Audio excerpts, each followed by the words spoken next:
বন্ধুরা, আপনিও কি আমার মতো মেছেতার সমস্যায় ভুগছেন আর নানা রকম ট্রিটমেন্ট বা ক্রিম ইউজ করা সত্ত্বেও কোনো ভালো রেজাল্ট পাওয়া যায়নি?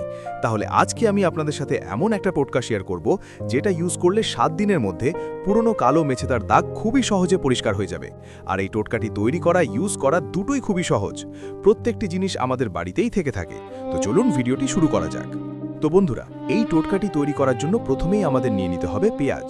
তো বন্ধুরা, পেঁয়াজ এখানে কিরকম নেবেন? লাল পেঁয়াজ হলে সবচেয়ে বেশি ভালো হয়। লাল পেঁয়াজ বেশি ভালো কাজ করে থাকে। পেঁয়াজের মধ্যে এমন কিছু প্রপার্টি রয়েছে যা কিনা আমাদের মেছেতার দাগ পুরোপুরিভাবে ভালো করতে বা তুলে ফেলতে খুবই সাহায্যকারী। পেঁয়াজের মধ্যে রয়েছে অ্যান্টিঅক্সিডেন্ট প্রপার্টি, পটাশিয়াম, যা কিনা মেছেতার দাগকে নির্মূল করে তোলে। তো এখানে আমি দেখুন লাল মতো একটা পেঁয়াজ নিলাম।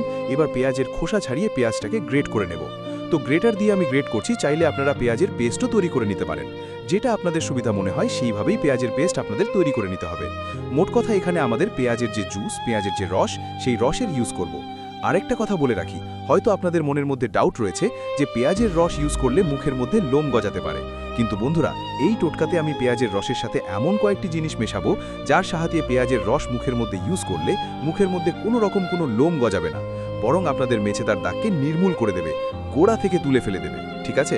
তো এখানে দেখতেই পাচ্ছেন আমি পেঁয়াজের পেস্টটাকে নিয়ে এবার ছাঁকনি দিয়ে একটা চামচের সাহায্যে চেপে চেপে পেঁয়াজের রস বের করে নিচ্ছি। বন্ধুরা, মুখের মধ্যে একবার মেছেতা হলে সেই মেছেতার ঠিক করা খুব মুশকিল, আর মেছেতার দাগ দিনের পর দিন বাড়তে থাকে। তাই বন্ধুরা, যখনই দেখবেন মুখের মধ্যে মেছেতার দাগ দেখা গিয়েছে, হালকা মেছেতার দাগ হয়েছে, তখন থেকেই আপনারা এই টোটকাটি ইউজ করবেন। তাহলে দেখবেন বন্ধুরা, মেছেতার দাগটা আর ছড়িয়ে যাচ্ছে না, বেড়ে যাচ্ছে না, আর যেটুকুনি মেছেতার দাগ রয়েছে পুরোপুরিভাবে নির্মূল হয়ে যাবে, ভালো হয়ে যাবে। মেছেতা খুব জেদি। যখনই দেখবেন মুখের মধ্যে মেছেতার দাগ হয়েছে, তখন থেকেই আপনাদের সচেতন হয়ে যাওয়া উচিত। এবার বন্ধুরা, এর সাথে কয়েকটি জিনিস যেহেতু আমি আপনাদের বললাম মেশাবো, তার মধ্যে দেখুন এখানে আমি নিয়ে নেব চালের আটা। হ্যাঁ বন্ধুরা, বা চাল গুঁড়ো। তো বন্ধুরা, প্রত্যেকের বাড়িতেই চাল গুঁড়ো বা চালের আটা অ্যাভেলেবল থেকেই থাকে। চালের গুঁড়ো বা চালের আটা আমাদের স্কিনের জন্য খুবই উপকারী একটা উপকরণ। আমাদের এই চাল গুঁড়ো বা চালের আটা আমাদের স্কিনকে চকচকে গ্লোয়িং করতে খুব সাহায্যকারী।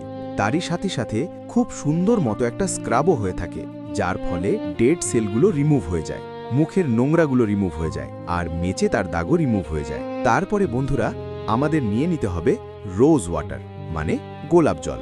বন্ধুরা, এই রোজ ওয়াটার আমাদের কালার কমপ্লেক্সনকে ফেয়ার করে তোলে, মানে গায়ের রং ফর্সা করতে সাহায্যকারী। রোজ ওয়াটার খুব ভালো মতো আমাদের স্কিনের জন্য উপকারী একটা উপকরণ। তো বন্ধুরা, এখানে আমি জলের ইউজ করব না, জলের জায়গায় এখানে রোজ ওয়াটারই ইউজ করবেন। ভালো করে দেখুন মিশিয়ে নিচ্ছি, যাতে চালের আটা দেওয়ার পরে কোনো গুটলি বা লাম্পস যাতে না থাকে, একটা স্মুথ পেস্ট তৈরি হয়ে যায়। তার জন্য চামচের সাহায্যে ভালো করে ফেটিয়ে ফেটিয়ে মিশিয়ে নিচ্ছি। আর এই টোটকাটি কিভাবে কখন ইউজ করতে হবে প্রত্যেকটি জিনিস আমি স্টেপ বাই স্টেপ বলেছি, সেটাও কিন্তু আপনাদের দেখা খুব দরকার। তা না হলে কিন্তু এই রেমেডিটি কোনো কাজ দেবে না। এবার আমাদের নিয়ে নিতে হবে অল্প একটু হলুদ গুঁড়ো। তো এখানে যে রান্নায় হলুদ গুঁড়ো আমরা ইউজ করি সেই হলুদটা নিয়েছি, তার জন্য অল্প একটু নিয়েছি, কারণ এই হলুদটা না মুখের মধ্যে হলুদ কালার ছেড়ে দেয়। যদি আপনাদের কাছে কস্তুরি হলুদ থাকে তাহলে অবশ্যই 1 চামচ নেবেন, কারণ হলুদ গুঁড়ো আমাদের মুখের মধ্যে দাগছোপ রিমুভ করতে খুবই সাহায্যকারী। মেছেতার দাগ দূর করার সাথে সাথে এই টোটকাটি আপনাদের মুখের মধ্যে যদি কোনো রকম ব্রণের দাগ থাকে বা কোনো রকম ফ্রেকেলস, ছোট ছোট পেল থাকে, সেগুলোকেও রিমুভ করতে খুবই সাহায্যকারী। এখানে দেখুন আবারও কিন্তু আমি হলুদটা দেওয়ার পরে ভালো করে মিশিয়ে নিচ্ছি। প্রত্যেকটি জিনিস একের পর এক দেওয়ার পরে ভালো করে মিশিয়ে নিতে হবে, যাতে প্রত্যেকটি জিনিস ভালোভাবে মিশে যায়, একটা স্মুথ মতো পেস্ট তৈরি হয়ে যায়। যেমনটি আপনারা এখানে দেখতেই পাচ্ছেন, খুব সুন্দর একটা স্মুথ পেস্ট তৈরি হয়ে গেছে। তো টোটকাটি পুরোপুরিভাবে তৈরি হয়ে গেছে। এবার কিভাবে অ্যাপ্লাই করতে হবে? তো বন্ধুরা, এই রেমেডিটি ইউজ করার আগে মুখটিকে ভালো করে পরিষ্কার করে নিতে হবে, মানে মুখের পুরো ডিপ ক্লিনিং হওয়া যায়। তো তার জন্য আমি এখানে দেখুন নিয়েছি কাঁচা দুধ আর কটন। কাঁচা দুধ আর কটন দিয়ে যদি এভাবে মুখ পরিষ্কার করা হয়, মুখের ডিপ ক্লিনিং খুব ভালো হয়। কাঁচা দুধের থেকে ভালো ক্লিনজার আর এই পৃথিবীতে কিছু হতেই পারে না। তো তার জন্য একদম ঘরোয়া পদ্ধতিতেই আপনারা মুখটাকে এভাবে পরিষ্কার করে ফেলুন। পরিষ্কার করার পরে আপনাদের এই রেমেডিটি মুখের মধ্যে অ্যাপ্লাই করতে হবে। তো যেখানে যেখানে মেছেতার দাগ রয়েছে সেই সব দাগে এই মিশ্রণটিকে একটা থিক লেয়ারে লাগাতে হবে। আর যদি আপনার মুখের মধ্যে পুরো ভর্তি মেছেতার দাগ রয়েছে বা ছোট ছোট তিল রয়েছে, ব্রণের দাগ রয়েছে, তাহলে পুরো মুখে লাগিয়ে নিন, কোনো অসুবিধা নেই। দাগছোপ রিমুভও করে দেবে খুবই সহজে। তো এখানে দেখুন, যেহেতু এই গাল দুপাশে আর কপালে, নাকের মধ্যে আর এখানে যে চিন এরিয়া, এই সব জায়গায় কিন্তু মেছেতার দাগ সবচেয়ে বেশি দেখা যায়।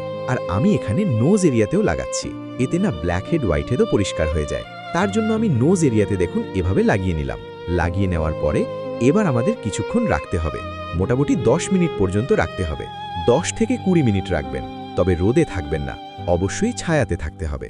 আর এই টোটকাটি রাত্রিবেলায় অ্যাপ্লাই করলে সবচেয়ে বেশি ভালো হয়। রাত্রিবেলায় ঠান্ডা আবহাওয়া থাকে, আর রাত্রিবেলায় আমাদের স্কিন রিপেয়ার মোডে থাকে। যদি সময় না হয় দুপুরবেলায় অ্যাপ্লাই করতে পারেন, তবে অবশ্যই রুমের মধ্যে, রোদের মধ্যে থাকলে হবে না। এবার মুখ থেকে কিভাবে রিমুভ করতে হবে দেখুন। তার জন্য উষ্ণ গরম জল নেবেন একটা মগের মধ্যে, আর একটা কটনের কাপড় বা রুমাল নিয়ে নেবেন। আর সেই রুমালটাকে গরম জলের মধ্যে ডুবিয়ে এক্সট্রা জলগুলোকে নিংড়ে নেওয়ার পরে এইভাবে দেখুন রুমালের সাহায্যে মুছতে হবে। ধুলে হবে না বা কোনো রকম কোনো মাসাজও করবেন না। তো এইভাবে গরম জল দিয়ে রুমালের সাহায্যে মোছার ফলে ডেড স্কিনগুলো রিমুভ হয়ে যায়। তারই সাথে সাথে মেচেতার উপরি লেয়ারের যে দাগগুলো সেগুলো ধীরে ধীরে রিমুভ হতে থাকে। ব্ল্যাক হেড হোয়াইট হেডের মতো সমস্যা দূর হয়ে যায়, স্কিনের মধ্যে প্রচুর গ্লো আসে। তো বন্ধুরা, এই টোটকাটি অবশ্যই আপনারা ট্রাই করে দেখবেন। সপ্তাহে 3 দিন অ্যাপ্লাই করুন, 3 দিন অ্যাপ্লাই করলেই হবে। আর 7 দিনের মধ্যে আপনারা দেখবেন দুর্দান্ত রেজাল্ট পাবেন।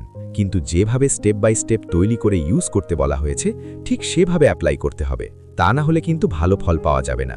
তো রুমাল দিয়ে মুছে নেওয়ার পরে ঠান্ডা জল দিয়ে আমি মুখটাকে ধুয়ে ফেলেছি। ধুয়ে ফেলার পরে মুখটাকে মুছে যে কোনো ময়শ্চারাইজার ক্রিম অ্যাপ্লাই করতে পারেন। আর তা না হলে যদি রাত্রিবেলায় কোনো সিরাম বা নাইট ক্রিম অ্যাপ্লাই করছেন, সেটা অ্যাপ্লাই করে ঘুমিয়ে পড়বেন। 7 দিনের মধ্যে দুর্দান্ত রেজাল্ট পাওয়া যায়। অবশ্যই ট্রাই করবেন, আর ফিডব্যাক অবশ্যই আমার সাথে শেয়ার করবেন। তো চলুন, আজকের মতো এই পর্যন্ত। আশা করছি এই টোটকাটি আপনাদের প্রত্যেকেরই খুব কাজে দেবে, তাই ভিডিওটি শেয়ার করতে ভুলবেন না। তারই সাথে সাথে তন্ময় 32 চ্যানেলটিকে সাবস্ক্রাইব করে অবশ্যই আমার পাশে থাকবেন। ধন্যবাদ।